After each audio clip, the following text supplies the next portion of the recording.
प्रवचन के पहले मंगलाचरण होता है। आपको यदि नया भवन बनाया हो तो उसके प्रवेश के पहले 12 घंटे या 24 घंटे का नवकार मंत्र का जाप किया जाता है। किसी दुकान का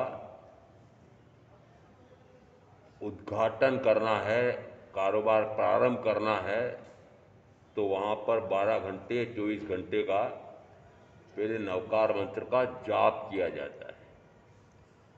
परीक्षा देने जाना है तो आपको भी सिखाया होगा माता पिता ने कि घर से निकलने के पहले 5 नवकार मंत्र, 5 पद ये 11 बार बोल करके फिर निकलना। कहीं यात्रा करने जा रहे हैं, कमाई करने जा रहे हैं, ये सर्वत्र इस प्रकार से इस नवकार मंत्र की महिमा आई है। इसका कारण क्या है?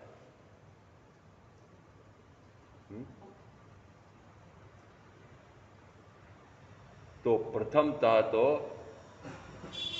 32 आगम, क्योंकि हम स्थानकवासी 32 आगम मानते हैं, इसलिए 32 की बात कर रहा हूं मैं। उनमें से एक व्याख्या प्रगति सूत्र है, उसमें मंगलाचरण किया गया है और 18 बार मंगलाचरण किया गया है। ये मंगलाचरण क्या है कि प्रथमतः 5 पदों को वंदना की गई है और फिर छठा पद और दिया है, मैं ब्राह्मी लिपि को वंदन करता हूं। अब ये ब्राह्मी लिपि पुद्गल है कि आत्मा के गुण है? पुद्गल है। और पुद्गल को वंदन नहीं हो सकता। फिर यदि इस प्रकार के मंगलाचरण की पद्धति है, आगम के लिपिकार ने की है, तो फिर उसका स्पष्टीकरण भी आता है कि वस्तुतः यह सूत्रकार का नहीं है, लिपिकार का है। सूत्रकार और लिपिकार में क्या अंतर है? सूत्रों की रचना, तो सूत्रों की रचना कब हुई? तो कहा जाता है कि सूत्रों की रचना तो उस समय गणधरादि देव जैसे ही तीर्थंकर महावीर की वाणी सुनते थे, उनका सारूप संक्षेप में सूत्र शब्द रूप उनको ग्रथित करते थे। और जिस समय उनको वे ग्रथित करते थे, उस समय जितने भाव उन्होंने तीर्थंकर महावीर से साक्षात सुने हैं, वे सारे भाव उन संक्षेप में रचित सूत्रों में समाहित कर देते थे। फिर जिस समय साक्षात तीर्थंकर विद्यमान थे, तब भी फिर वे गणधर अपने अपने गण के शिष्यों के साथ बैठ करके और फिर वार्तालाप करते थे। वो उस तत्व को वापस, मूलभूत तत्व को जिस समय सबने सुना था, सबने यानी 11 गणधर और 11 गणधरों के सारे शिष्यों ने, साथियों ने भी सुना था, जैसा उन गणधरों ने सुना था वैसा उनके सारे साथियों ने भी सुना था। सुना तो था, सुना तो था, परंतु क्या सबको एक जैसा वापस स्मरण में रहता है?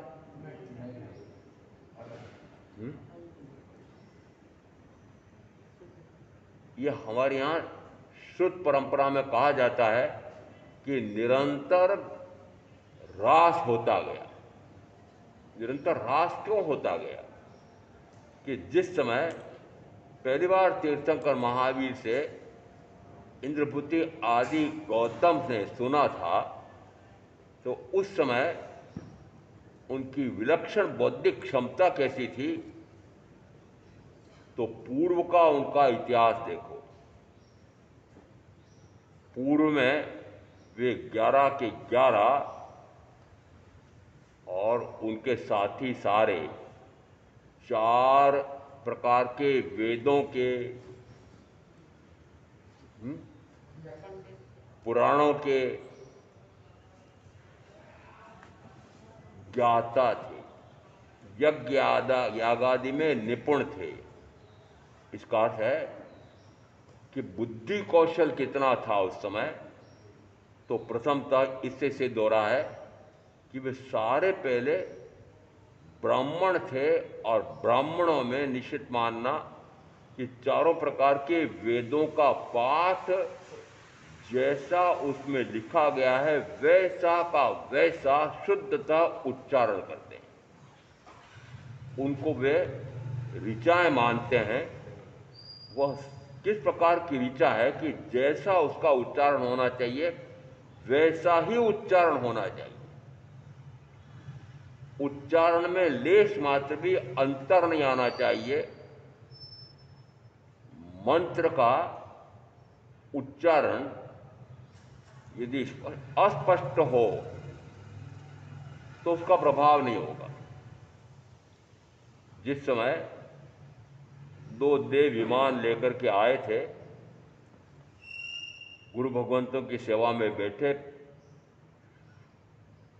सुना और सुन करके वापस बैठने लगे, उस समय अब उनके वह विमान उड़ नहीं पा रहा था। क्यों नहीं उड़ पा रहा था? उस समय उन साधु भगवंत ने कहा, अरे मंत्र के उच्चारण में गलती हो रही है कि अमुक का स्वर उसमें उच्चारण नहीं हो पा रहा है। स्वर और व्यंजन समझते हैं? स्वर और व्यंजन समझते हैं? न आया है, न प्रथम आया है, न मो, फिर अरिहंताणंग। अब यहां बोला मैं णंग। आप ण की जगह न बोलते हैं और णंग की जगह णम बोलते हैं। अंतर हो गया। इसलिए हमारे यहां पर सूत्रों के शुद्ध उच्चारण की परंपरा नहीं रही।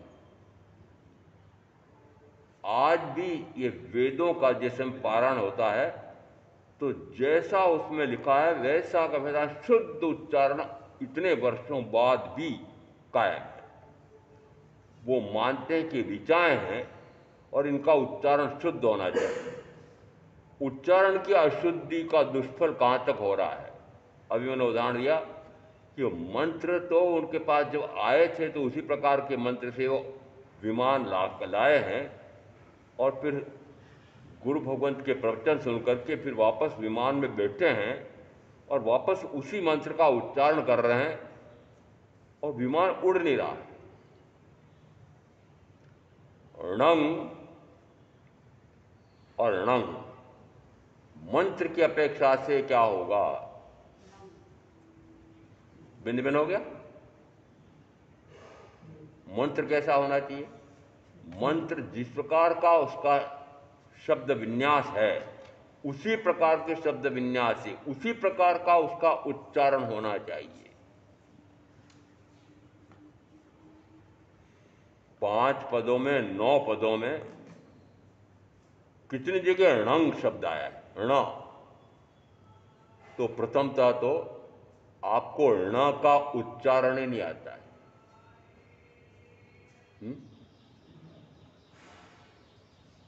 अंग आ रहा है, क ख ग घ। अब आगे एक और अक्षर आता है, बताओ उसका उच्चारण कैसा होता है?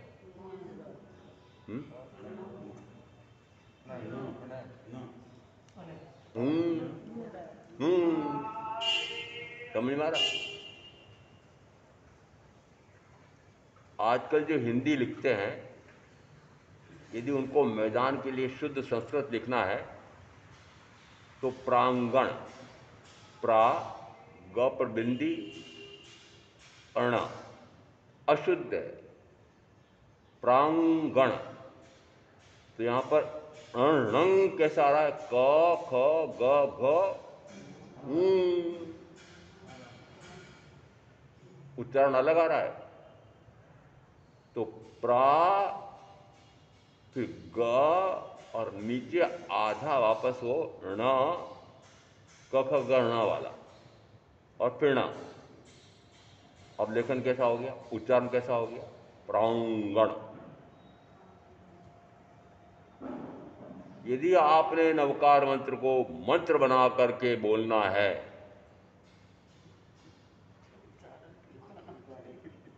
तो फिर कैसे बोलेंगे? जैसे मैं बोलता हूं। मंत्र तंत्र तो आप देते हैं। अरे रहस्य तो है कोई न कोई कि आखिर रुद्रमुनि इस प्रकार से क्यों बोलते हैं। आप तो मात्र ये मानते हो कि नवकार मंत्र है, महामंत्र है, इसके ये लाभ मिलते हैं। मैं उस लाभ हानि की बात नहीं करता हूँ। मैं कहता हूँ कि जिसका जैसा उच्चारण होना चाहिए उस प्रकार का उच्चारण हो, उस सूत्र का, उस पद का अर्थ बदल जाएगा,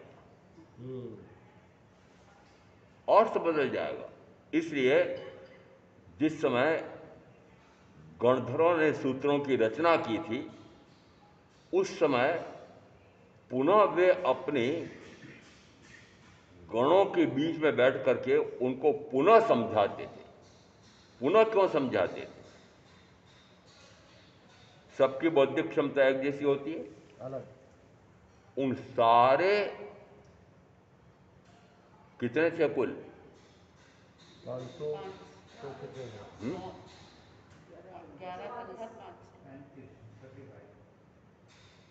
अरे कुल कितने दीक्षित हुए थे उस दिन? अरे दूसरा संवत्सरण लगा था, पहला तो खाली गया था, और दूसरे संवत्सरण में पहली वाचना में कितने? 4411। कितने? यहाँ कितने हैं अभी? 4400 होंगे कम से कम। 44 भी नहीं है। तो एक प्रवचन से कितने दीक्षित हुए? और पूरा 5 महीने का तुम्हारा निरंतर बोलता रहूंगा कि सर्ववृत्ति संयम के बिना कर्म के आश्रव द्वार मिटेंगे नहीं, रुकेंगे नहीं। और जब तक आश्रव नहीं रुकेगा तब तक संवर नहीं होता है, और जब तक संवर नहीं होता तब तक निर्जरा नहीं होती है, और जब तक निर्जरा नहीं होती तब तक मोक्ष नहीं होता है। और यदि आपका लक्ष्य मोक्ष है तो मोक्ष के लक्ष्य को प्राप्त करने के लिए क्या करना पड़ेगा? सबसे पहले ये 7-6 व्याख्या प्रगति से शुरू करके इसमें कितने सूत्र दे रहे हैं। अभी 3-4 आगम का तो मैंने बता दिया आपको कि व्याख्या प्रगति सूत्र के 5-6 में 4 सूत्र आए हैं, 16, 20, 24 और 28। और अब इनमें चारों में प्रथम तक क्या कहा गया? बोलो, मैं तो बता चुका हूं। बोलो ना, मैं तो बोल चुका हूं पहले, 2 बार बोल दिए मैंने। अरे 4 सूत्र दिए हैं, मैं तो इतना याद रखता हूं। सूत्र क्रमांक 16 में ऐसा है, 20 में ऐसा है, 24 में ऐसा है, 28 में ऐसा है। तो सूत्र क्रमांक 16 में आया है, प्राणातिपात हिंसा से लगा करके, फिर कितने गिने कि इन 18 प्रकार के पापों में जो रत रहता है वह कर्कश विजनी कर्म का उपार्जन करता है। और कर्कश शब्द इस प्रकार का है कि उसको और समझाने की आवश्यकता नहीं, कठोरता पूर्वक भोगा जाए इस प्रकार के कर्म का आश्रय होता है। तो कठिनता से, कठोरता से भोगा जा सकता है ऐसा, या तो वह तिरंज गति में जाएगा या नरक गति में जाएगा। इसका अर्थ है कि हिंसा यावत मिथ्या दर्शन चल में निरंतर रत रहने वाला वह कर्कश वेदनी कर्म का बंध करता है। हिंसा यावत परिग्रह से विरत होने वाला और क्रोध विवेक से लगा करके मिथ्या दर्शन शल्य में विवेक करने वाला वह अकर्कश वेदनी कर्म का बंध करता है। कर्कश और अकर्कश को समझाने की आवश्यकता नहीं है, सातापूर्वक सुखपूर्वक भोगा जा सकता है, उसको कहा जाता है अकर्कश। दुखी होकर के भोगा जा सकता है, उसको कहा जाता है कर्कश। तो दो बातें आ गई पहले कि इस प्रकार से हिंसा यावत मिथ्या दर्शन चलने तक के पापों में रस रहने वाला वह कर्कश वेदनी कर्म का बंध करता है। हिंसा यावत परिग्रह से विरत रहने वाला और क्रोध से लगा करके मिथ्या दर्शन चलने तक के 18 प्रकार के पापों में विवेक रखने वाला वह अकर्कश वेदनी कर्म का बंध करता है। फिर का जीवों, भूतों, सत्वों, प्राणों, चार दे दिए, चार में सारे आ गए। उन जीवों को किसी भी प्रकार के रुलाना, झुराना, पीटना, परितापित करना, दुखी न करना आदि उससे वह साता वेदनी कर्म का उपार्जन करता है। 16, 20, 24।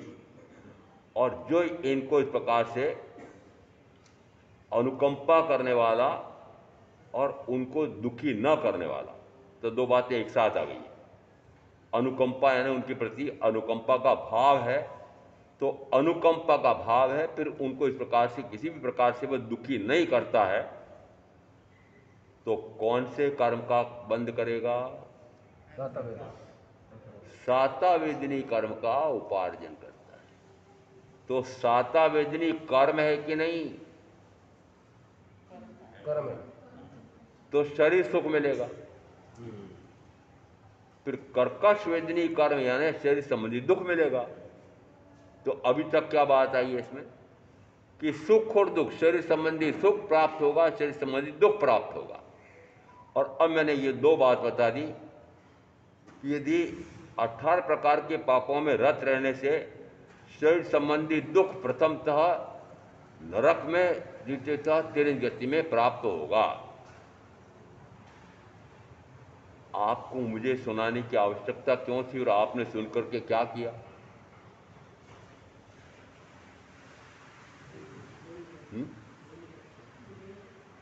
क्या किया? क्या हिंसा यावत मिथ्या दर्शन चल्य इससे विरत हुए? विवेक तो करें। फिर प्रवचन क्यों?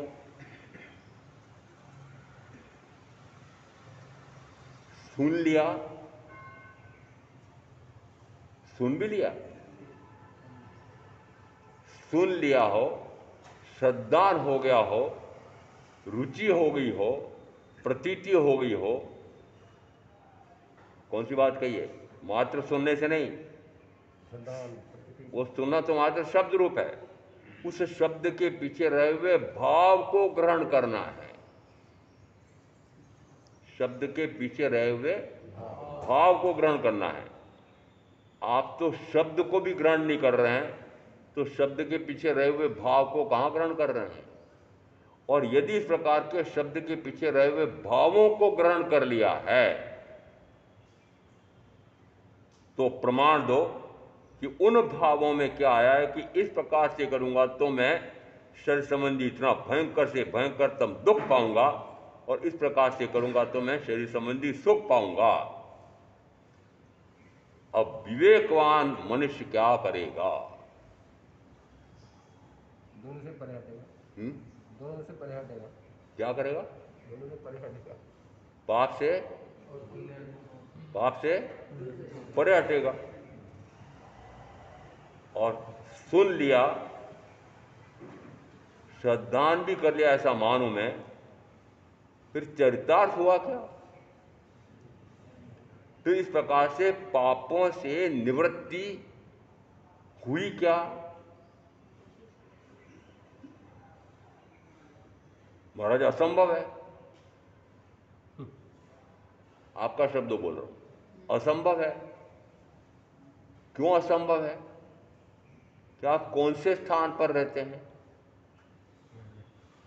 घर गृहस्थी, व्यापार व्यवसाय, उद्योग धंधे, और महाराज ऐसे स्थानों पर रह करके तो फिर ये 18 प्रकार के पापों से मैं पृथक हो नहीं सकता, हो नहीं सकती। तो फिर मैं क्या बोलूंगा? डूबो चतुर्गति में, मरो अनंतवार। आपने कहा ऐसा नहीं हो सकता, तो फिर उसका भी फल बताना पड़ेगा ना। तो क्या फल बताया मैंने? बुरा क्या लगा आपको? बुरा जैसा शाप क्यों देते हो? ऐसा शाप क्यों देते हो? मैंने कहा शाप दे रहा हूं कि जो आप कर रहे हो उसका फल बता रहा हूं। जो आप कर रहे हो उसका फल बताना कि नहीं बताना? महावीर ने भी बताया है। ये सूत्र क्या बता रहे हैं? साध्य व्याख्या प्रगति। तीर्थंकर महावीर से पूछा है इंद्रभूति गौतम ने, और इंद्रभूति गौतम को उन्होंने उत्तर दिया है। और इसका अर्थ यह निकल रहा है कि इंद्रभूति गौतम किस अपेक्षा से पूछ रहे हैं कि क्या करूं मैं? अब आपके पास आ तो गया, अब मैं करूं क्या? तो क्या कहा सबसे पहले? कि पाप से पूर्णतः हट जाए। तो पाप से पूर्णतः कहां हटा मैं तो मात्र प्रथम 5 पापों से हटा हूं।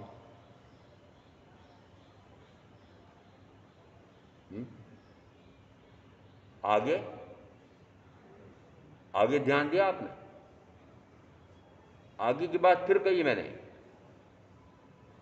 प्रथम 5 पापों को तो वह 3 करण 3 योग से उसी क्षण सदगुरु के माध्यम से, सदगुरु के साक्षी में वो छोड़ता है। साथ का साथ बोलता है कि अब मैं क्रोध विवेक से मिथ्या दर्शन चलने में विवेक करूंगा। और क्या है कि अब मैं विवेक करूंगा का अर्थ है कि निरंतर इन 13 प्रकार के पापों में भी निरंतर मंदता, मंद मंद मंद मंदतर मंदतर मंद मंदतम बंद। क्या होगी मेरी पद्धति? बंद। और यदि इस प्रकार के 18 पापों की प्रवृत्ति से परे हो गया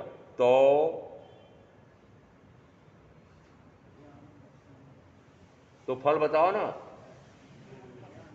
आपके मुंह से सुनना मुझे।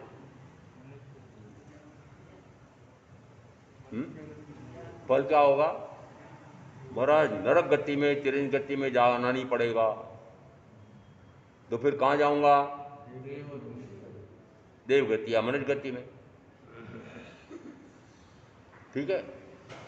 तो प्रथमतः अशुभ से हट करके शुभ में आने की बात हुई है। अब एक आगम का संदर्भ दिया है, उसके साथ साथ वापस ये 4 सूत्र आ गए, 16, 20, 24 और 28 व्याख्या प्रकृति सूत्र के 7, 6 में। अब वापस स्थानांक सूत्र के 5वें स्थान में आया, हिंसा यावत परिग्रह से विरत होने वाला, हिंसा यावत परिग्रह में रत होने वाला, ठीक है, हिंसा यावत परिग्रह में रत रहने वाला, वह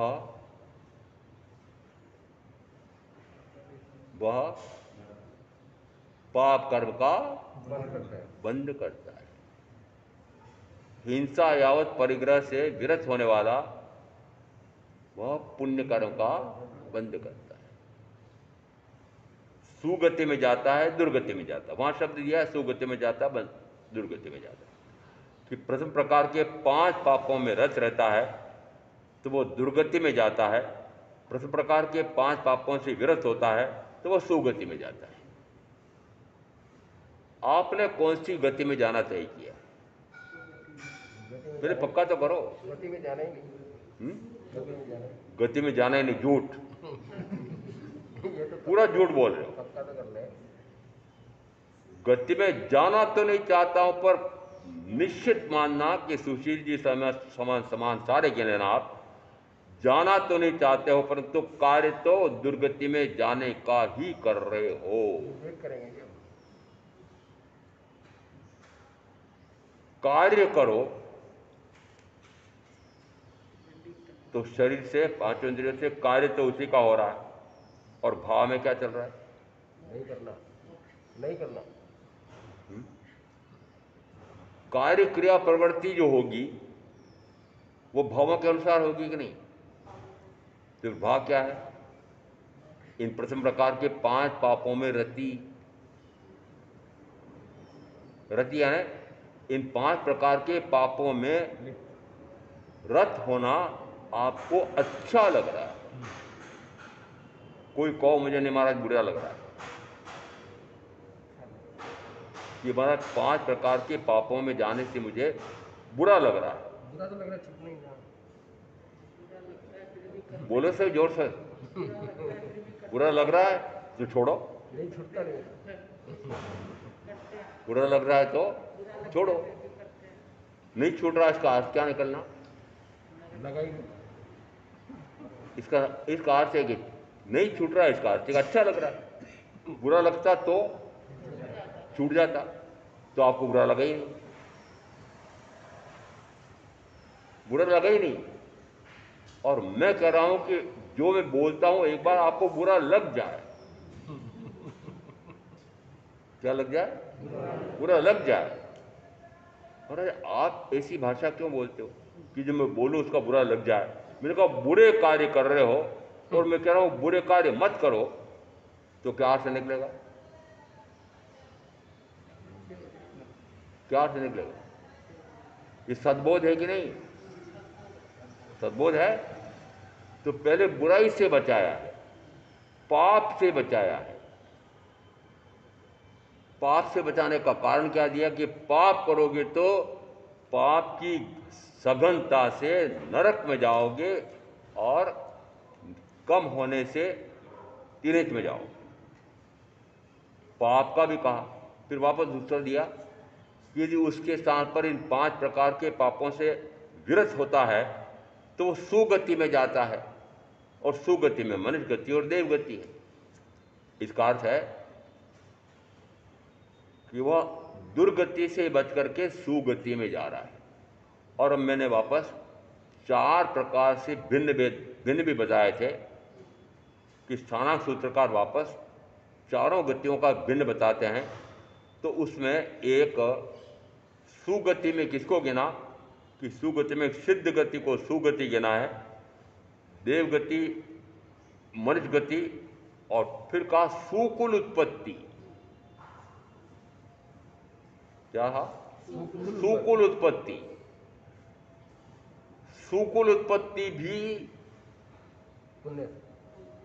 पुण्य से मिली है, विशेष पुण्य से मिली है। सुकुल किसको कहा? तीर्थंकर की बात।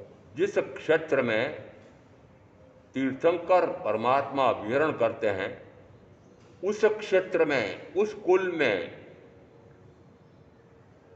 उस धर्म कुल में मैं जन्म लेता हूं। कौन से कारण से?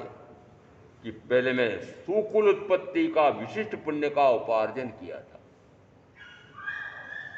आपने तो नहीं किया ना? किया था। किया था। लाभ क्या मिला? आपको सुनो मिल रहा। सुकुल उत्पत्ति है ना, आप ऐसे कुल में आ गए हैं, ऐसी गति में आ गए हैं कि गति से मुक्त हो सकते हैं, ऐसी गति में आ गए। सुकुल उत्पत्ति का अर्थ हुआ ऐसी गति में आ गए हैं कि गति से मुक्त हो सकते हैं, ऐसी गति में आ गए हैं। और अब बताओ कर क्या रहे हो? गति में जाने के बाद विचार तो करना पड़ेगा, विचार करना पड़ेगा। एकांत में बैठ करके विचार करो। अभी तक की अपनी इस आयुष के काल में जो किया है मैंने, उसका भी चिंतन करो और क्या करना चाहिए था, केवली परमात्मा ने क्या कहा है, सदगुरु ने क्या समझाया है, उस पर भी विचार करो। और अब फिर तय करो कि अब मुझे क्या करना है, अब मुझे क्या करना है। और सुन भी लिया है, समझ भी लिया है, और करना मनमानी, करना मनमानी करना आपका कैसा चल रहा है? मनमानी कर रहे हो? क्या तीर्थंकर परमात्मा की वाणी के अनुसार चल रहे हो? क्या सदगुरु के वितराग वाणी के अनुसार चल रहे हो? नहीं। तो फिर पथ भ्रष्ट हो कि पथ पर चल रहे हो? तो फिर बताओ, फिर मोक्ष के मार्ग पर हो कि चतुर्विध संसार के मार्ग पर हो?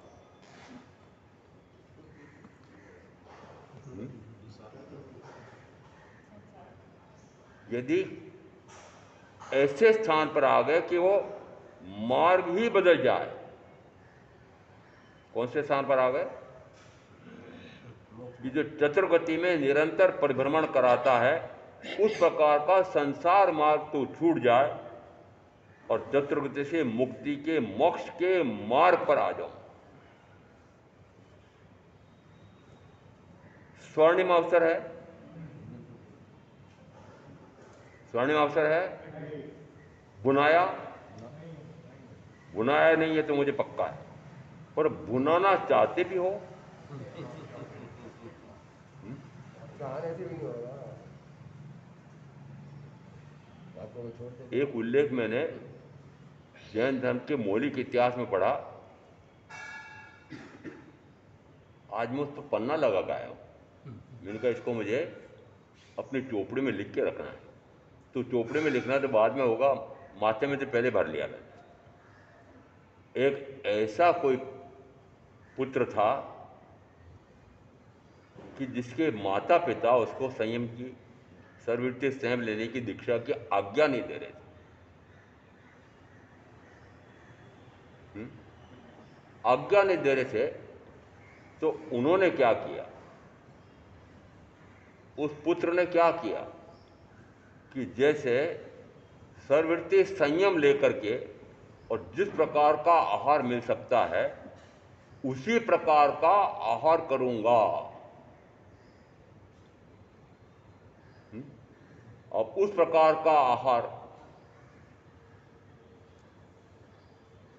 किसी सददेव का, देवता का ध्यान गया, फिर ये इस प्रकार का साधक है, घर में रह रहा है और घर में रह करके अब वो घर में जो भोजन बनता है, माता बनाती है, इस प्रकार का भोजन नहीं कर रहा है, अनशन करते करते इतने दिन हो गए हैं, तो अब ये इसको कौन सा भोजन चाहिए? तो कौन सा भोजन चाहिए? तो उस समय देव ने आकर के अपना रूप प्रकट किया और बोला कि तुमने जो इतना कठोर व्रत ले रखा है, वो कठोर व्रत तो तुम्हारे को इस घर में रह कर के मिल नहीं सकता, तो क्या मैं तुम्हारे लिए इस प्रकार की व्यवस्था करूं? उसने विचार किया, व्यवस्था तो भले तुम करो, परंतु मेरे अब जिस दिन मुझे आहार करना है वो आचाम्ल व्रत रहेगा। तो आचाम्ल व्रत यानी निरंतर मेरा आचाम्ल व्रत रहेगा। निरंतर यानी जब तक माता पिता आज्ञा नहीं देंगे तब तक आचाम्ल व्रत करूंगा। तो आचाम्ल व्रत का अर्थ समझो। चल दृढ़। महाराज आपने 5 विघा त्याग दिए। मैंने कहा हाँ। फिर आप ये छाछ कैसे ले रहे हो? वो आमिर थोड़ी खिलाया। तो मैंने तो उस समय हंसी में टाल दिया। मैंने कहा मुझे कौन ऊपर ऐसा चित्रगुप्त बैठा है जहाँ पर मुझे उसकी चौपड़े में लिखाना है कि उदय मुनि ने ये तप किए थे और तप करने का ये फल होना चाहिए, तो उस प्रकार का फल तू दे, तो मुझे कहीं लिखाना है? लिखाना है क्या? आप कहते महाराज आप जो इस प्रकार का आमिल व्रत कर रहे हो, एक दिन आमिल एक दिन पारना, ऐसा भी हुआ था मेरे ख्याल से। पिछली बार यहाँ आया था तब भी ऐसा था। तो उस समय मैं छाछ भी लेता था। महाराज छाछ ले रहे हो तो आमिल नहीं है, देखो छींचा ले, छिद्रान्वेषण। छिद्रान्वेषण समझते हैं? छिद्र देखते हैं। किसके छिद्र देख रहे हो? ज्ञानी के। सर्ववृत्ति संयमी के। सर्ववृत्ति संयम का भाव भी आया अभी है? जिसको सर्ववृत्ति संयम का भाव भी नहीं आया हो, वो सर्ववृत्ति संयम लेने वाले के छिद्र देख रहे हो। और आचाम्ल शब्द आया है। आचाम्ल का अर्थ होता है जिसमें खटास हो, उसको कहा आचाम्ल, अम्ल। इसका अर्थ है कि उस दिन जो उसने तप किया है उस तप में अम्ल पदार्थ ले सकता है, खट्टा पदार्थ। तो खट्टा पदार्थ कौन सा हुआ? छाछ। तो बताओ छाछ ले सकता है कि नहीं आमबिल में? तो बताएगा नहीं ले सकते। बताया नहीं किसी ने। मुसीबत यही है, मुसीबत यही है। अभी मैंने एक दिन उपवास, एक दिन पारण, तो मैं जहाँ गया था उसमें से एक आत्म वल्लभ वहाँ भी गया था। उसके पास एक और इस प्रकार का, क्या कहते हैं आप, जो भी कहना, एक और इसी प्रकार का था। वहाँ पर देशी गायें पाली जाती थी और उन देशी गायों का वे छाछ बनाते थे, वो छाछ लेता था। फिर उनका पता लगा कि हमारा साहब छाछ तो आजकल बनती नहीं है और आपके लिए तो पहले 4, साढ़े 4, 5 लीटर दूध जमाना पड़ता है और दूध जमा करके और फिर उसका वापस कपड़े में रख करके उसका पानी नितार करके फिर वो जो बचता है उसमें फिर मैं पानी मिला करके छाछ बना करके देती हूँ। मैंने कहा तो उल्टा हो गया। उस उस दूध से बने हुए छाछ का पहले पानी सारा निकालोगे तो मैंने कहा वो तो दूध ही निकल रहा है, छाछ ही निकल रही है। मैंने कहा ऐसा मत करो।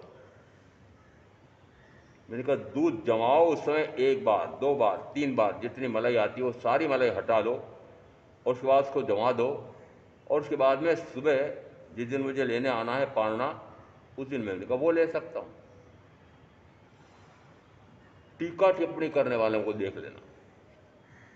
महाराज कहते हैं मेरी इस प्रकार की तपस्या चल रही है, पालने में वो एक दिन उपवास किया है, 24 उपवास है, और पालने में क्या ले लिया? क्या ले लिया? वो दही ले लिया। कौन सा दही ले लिया? जिसमें मलाई लेश मात्र नहीं है। तो मलाई लेश मात्र नहीं है, उसको आपके अंग्रेजी में क्या कहते हैं?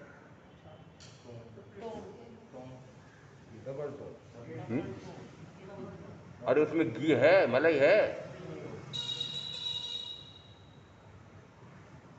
छिद्रामर्षि क्या कहते हैं? महाराज इस प्रकार से ऐसा तप कर रहे हैं और सबके पालने में वो ऐसा दही ले रहे हैं। मैंने कहा छिद्रान विषयों का कोई भरोसा नहीं आता। वो कहाँ कहाँ तक छिद्र देखते हैं। स्वयं क्या कर रहे हो? और वो तो मात्र वहीं तक सीमित रहा। फिर भी वहीं तक भी कितने दिन कि 16 दिन रहा और 8 पालने आए और अब मात्र पालने में वो इस प्रकार का दही लिया जिसमें मलाई लेश मात्र नहीं। करके देखो। एक दिन 24 उपवास है और दूसरे दिन इस प्रकार का दही लिया, मान ले दही लिया। महाराज आपके दही का तो त्याग है ना। अरे कौन सा दही? मलाई दही से तो छाछ हुई कि नहीं?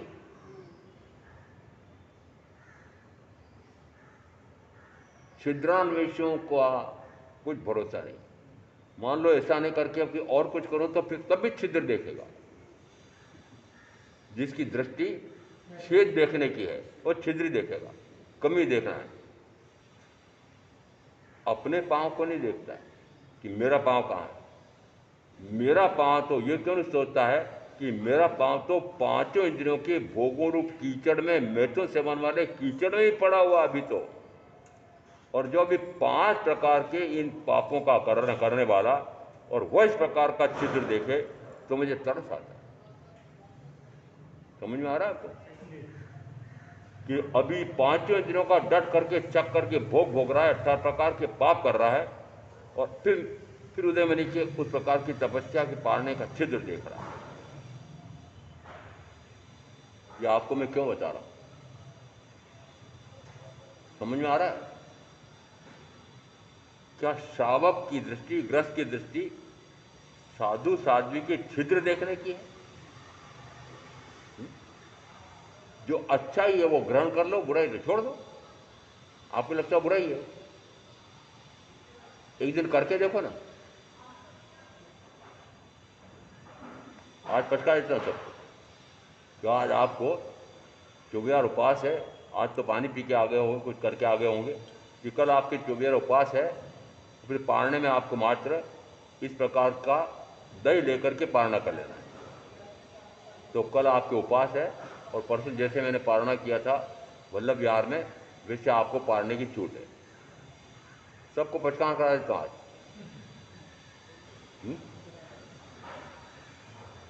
करा दो।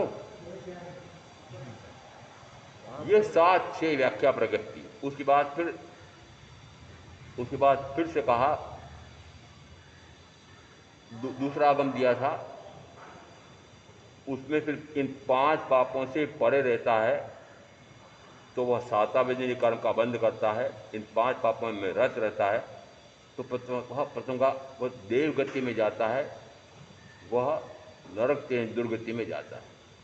तो 5 पापों में रत रहने वाला यह दुर्गति में जाता है, 5 पापों से विरत होने वाला वह सुगति में जाता है। और फिर सुगति दुर्गति में फिर आगे दूसरे प्रकार से भी कहा कि सुगति का अर्थ वहाँ सिद्ध गति भी है, सुगति में देव और मनुष्य है ही। फिर आगे दिया सुकुल उत्पत्ति। तो कौन सा पूर्व के भाव में कौन सा कर्म उपार्जित करके आए? सुकुल उत्पत्ति हो, इस प्रकार का पुण्य भी करके आए। सुकुल में हो, कौन सा कुल है? कि जिस कुल में, जिस घर में तीर्थंकर परमात्मा की वाणी सदगुरु के माध्यम से सुनने का अवसर मिलता हो, ऐसे कुल में जन्मे, ये कहलाती सुकुल उत्पत्ति। और ऐसी तीर्थंकर परमात्मा की वाणी सदगुरु के माध्यम से, तो सदगुरु ने उसको सत्य मान करके और उस अनुसार अनुचरण किया है, पालन किया है, और अब वे बोल रहे हैं कि इस प्रकार का फल आता है, ऐसा करो। तो वाणी में दम है कि नहीं, प्रामाणिक है कि नहीं?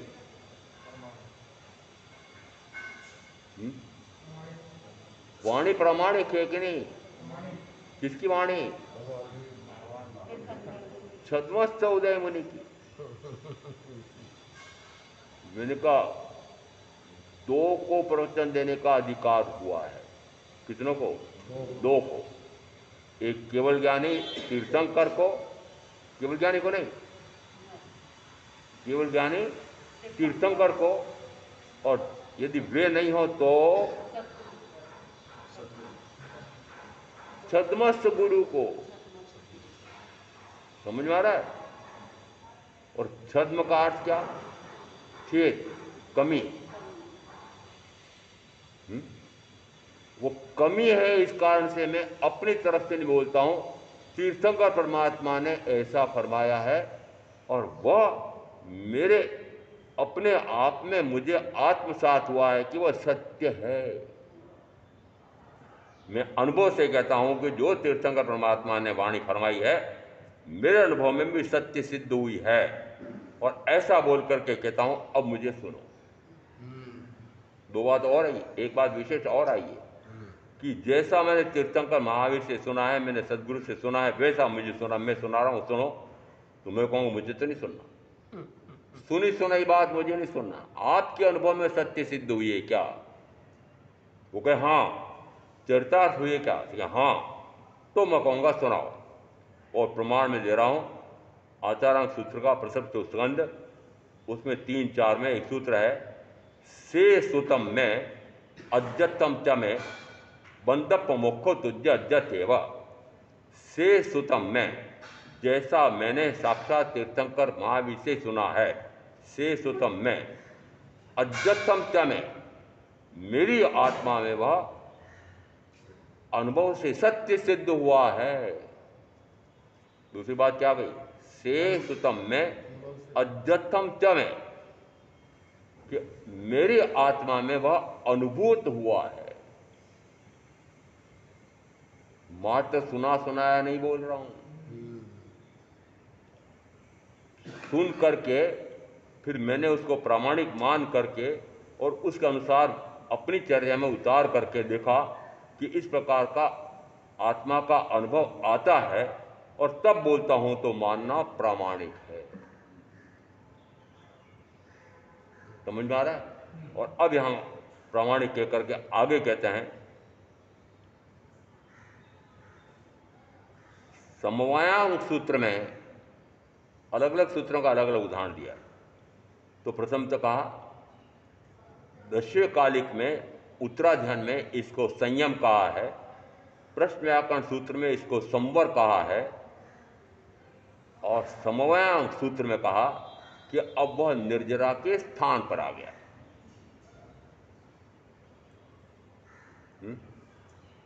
कहां आ गया?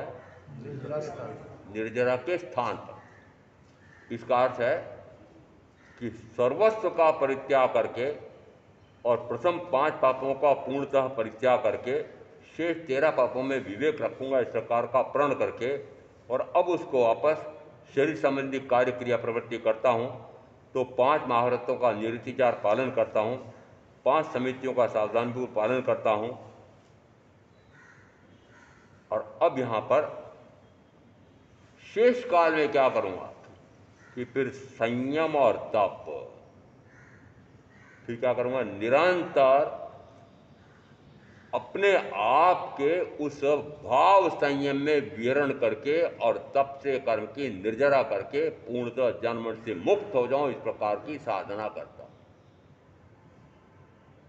तो मानना कि इस प्रकार के वाणी सुनने योग्य है। जिसने तीर्थंकर की वाणी को सुना है, समझा है, समझ करके उसको हृदयंगम किया है, फिर चरितार्थ किया है, जिसने चरितार्थ किया है उससे सुनो। तो अब यहां जितने मांत्रिक हैं, तांत्रिक हैं, यांत्रिक हैं, वे सारे बाहर हो गए। बाहर हो गए हुए कि नहीं? और यदि तांत्रिक, मांत्रिक, यांत्रिक सबको बाहर कर दो तो बचेगा कौन?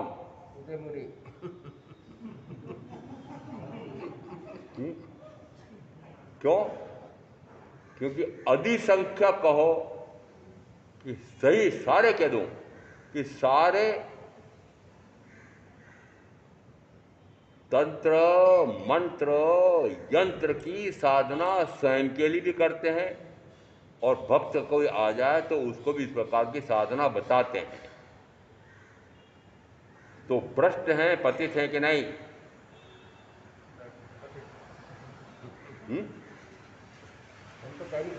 क्या तंत्र से, मंत्र से, यंत्र से आत्म साधना को कोई संबंध है? अभी मैंने जो उदाहरण दिया था कि उन देवों का विमान उड़ नहीं रहा था, तो उस समय उन्हीं संयम ने कहा, अरे तुम जो मंत्र बोल रहे हो उसमें एक अनुस्वार छूट रहा है। अनुस्वार है, अभी मैंने कहा अनुस्वार कौन सा? यह अनुस्वार है। अनुस्वार है, आवाज कहां से आ रही है? रम रम रम में आवाज, ओठ से आवाज निकल रही, रम। समझ में आ रहा है? रम। मंत्र विद्या में इन सब का असर पड़ेगा। तो फिर महाराज आप प्रातःकाल यहां आकर के प्रवचन के पहले जो बोल रहे हो 9 पद, वो आप मंत्र रूप में बोल रहे हो? मैंने कहा मंत्र भी है और सूत्र भी। जिस समय मैं बोल रहा हूं उस समय यदि इन प्रथम 5 पद हैं, उन 5 पदों का उच्चारण करने में मुझे इतना समय लग रहा है, तो उस समय मानना एक एक पदवीधारी के जो आत्मा के शुद्ध स्वरूप प्रकट हुआ, गुण प्रकट हुए हैं, उन गुणों का चिंतन मनन हो जाएगा कि नहीं? तो आप जैसे नवकार मंत्र बोलते हैं उसमें और मेरे बोलने में जो दीर्घ काल लग रहा है, वो दीर्घ काल कहाँ जा रहा होगा? उस एक एक पद के बोलने में जितना समय लग रहा है, उस समय में उनके शुद्ध आत्मिक गुणों पर दृष्टि जाती है और अपने स्वयं के आत्मगुण प्रकट हो जाएं, इस प्रकार का अंदर में भाव बनता है, प्रकट होते हैं। तो उनके गुणों का स्मरण करके मेरी भी इसी प्रकार के आत्मा के गुण हैं और मेरे भी इसी प्रकार के आत्मा के गुण जैसे उन्होंने प्रकट कर लिए हैं, उनके प्रकट हो गए हैं, मेरे भी प्रकट हो सकते हैं, ऐसा लक्ष्य रख करके इस नवकार का उच्चारण करना। और अभी मैंने कहा था कि 5 पद और एक और पद यहां से शुरू किया गया है व्याख्या प्रकृति सूत्र को। फिर एक जम्बूद्वीप प्रज्ञप्ति है, उसमें मात्र एक पद नमो ओरियंतान कह करके प्रारंभ कर दिया। फिर एक प्रज्ञापना सूत्र है, उसमें 5 पद कह करके प्रारंभ किया गया। प्रज्ञापना सूत्र में 5 पद दिए। फिर एक आवश्यक सूत्र है, उसमें 9 पद दिए गए।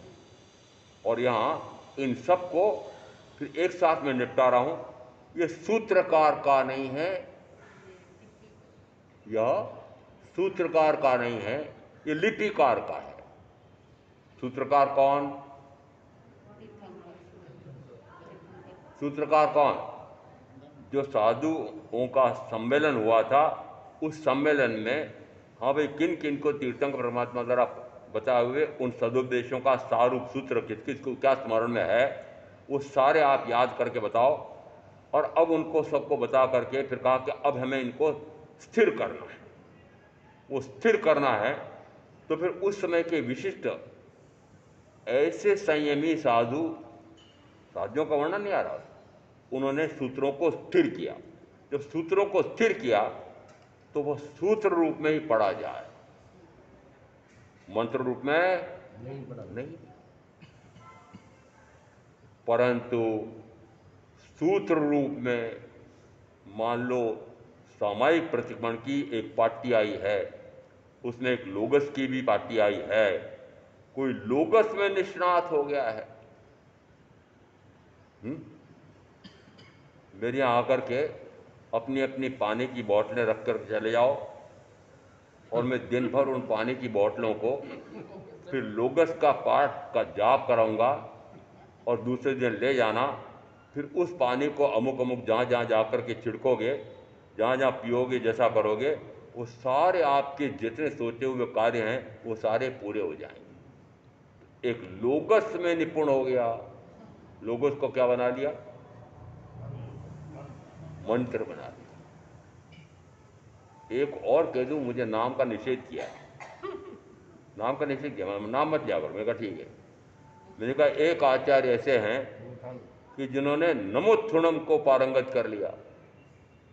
क्या कर लिया? उस नमोत्थुणम की उस पार्टी में, उस पार्टी के जो उन्होंने 13 मंत्र बनाए हैं, वो प्राकृत पार्टी में लेश मात्र भी अंतर नहीं किया है, अंतर नहीं किया। परंतु फिर भी उस नमोत्थुणम की पार्टी में से फिर 9 प्रकार के सूत्र बनाए और 9 प्रकार के सूत्र बनाकर कहा कि एक एक सूत्र का जाप करो, सारे सूत्रों का जाप करो, पूरे नमोत्थुणम का जाप करो, तो इस प्रकार के संकट, बाधाएं, प्रतिकूलताएं, दुख, क्लेश, समस्याएं वो सारी निपट जाती हैं, हल हो जाती हैं और दुख मिट जाते हैं, शरीर संबंधी सुख प्राप्त हो जाते हैं, भोग संबंधी सुख प्राप्त हो जाते हैं, व्यापार व्यवसाय अच्छा चलता है, कितने प्रकार के इस प्रकार के संसार संबंधी लाभ मिलते हैं, संसार संबंधी हानियां टल जाती है। उस जाप का वापस कारण क्या दिया कि ऐसा यदि जाप करोगे तो आपके जो जो समस्याएं, विपत्तियां संसार संबंधी आ रही है, व्यापार संबंधी, भोग संबंधी, परिवार संचालन संबंधी, आय संबंधी, वो सारी समस्या आपकी हल हो जाएगी। तो आकर्षण किसका दिया? भोगों का। आकर्षण किसका दिया? भोगों का। यदि नवकार मंत्र का जाप करोगे, यदि तुम नमोत्थुणम का जाप करोगे, तो नमोत्थुणम के जाप के कारण से तुमको ये आर्थिक लाभ मिलेंगे, आर्थिक हानियां टल जाएगी। तो लक्ष्य भ्रष्ट हो गया। लक्ष्य भ्रष्ट हो गया। कैसे भ्रष्ट हो गया? अब नमोत्थुणम की पार्टी में 2 प्रकार की पार्टियां आ रही है। एक पार्टी में सिद्धों को नमस्कार है, एक पार्टी में अरिहंतों को नमस्कार है। अब जिस समय इन दो को नमस्कार किया जा रहा है तो अर्थ क्या लाना चाहिए कि ये दो किस प्रकार के हैं? ये परम शुद्ध, परम निर्मल, परम निर्विकारी, ऐसे शुद्धतम आत्मा हो गए। ऐसे शुद्धतम आत्मा के उन गुणों का स्मरण करके और फिर मैं उसी प्रकार के अपने भी गुण प्रकट कर लूं, उनके जैसा हो जाऊं, इस लक्ष्य से जाप करना कि मात्र बाहर के सुख सुविधाएं प्राप्त करना, दुख दुविधाएं मिटाना, इस प्रकार से करना, तो कहा जाता है यदि उनके गुण जैसे प्रकट हो गए वैसे मेरे गुण प्रकट हो जाएं, इस लक्ष्य से बोलना और बाहर में लाभ मिले हानियां टल जाए, दोनों लक्ष्यों में भारी अंतर है। एक आत्म लक्ष्य है, एक भोग लक्ष्य है। तो उस आगम सूत्र को, आगम की पार्टी को भ्रष्ट करना हुआ, माफ किया जाएगा उसको। आगम की पार्टी में छेड़छाड़ करना भयंकरतम अपराध माना गया है। इसलिए मैं ये सारी बातें इसलिए कह रहा हूं कि आप इस प्रकार के चक्कर में मत फंस जाना। आपको शुद्ध धर्म का प्रतिपादन सुनने को मिला है और शुद्ध धर्म है आत्मधर्म, वीतराग धर्म। ऐसा शुद्ध धर्म प्रकट करने के लिए जो आप सुनते हैं, अपने आप के उस आत्मा के शुद्ध स्वरूप को प्रकट करने का पुरुषार्थ करेंगे। मैं आप जो ऐसा करेंगे उनका अवश्य कल्याण होगा। ओम शांति।